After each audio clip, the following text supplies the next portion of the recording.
Iloilo 4th District Board Member Domingo Oso. Ginkwestiyon kung wala nakakuha ang mga ospital sa Rehiyon sang internal reimbursement mechanism sang PhilHealth. Ining gintutukan ni Daryl Marie Sarmiento. Sa bugos nga pungsod, 27 bilyones pesos ang budget nga ginpain sa internal reimbursement mechanism sa PhilHealth Insurance Corporation.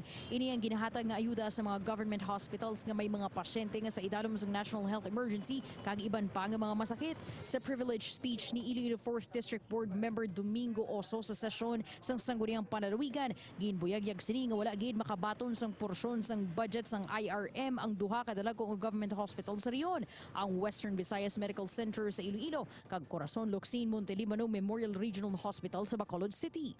Kung nga wala din kita yan nagpangayo sang sining reimbursement kay kinahanglan ini sang mga government hospital naton. Gani agud maklaruhan, ipatawag sa masunod nga semana sang sangguniang palalawigan ng Department of Health 6 kag PhilHealth agud mahibaluan ang rason kung nga wala makaambit sang budget ang mga ospital sa Rehiyon. Ilabi na subong nga dako ang pagkinahanglan sa mga ospital bangod sa pandemya.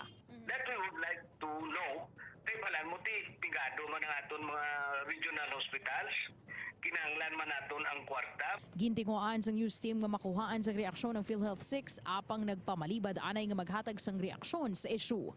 Upod kay Hans Tisierto, Daryl Marie Sarmiento, 1 Western Visayas.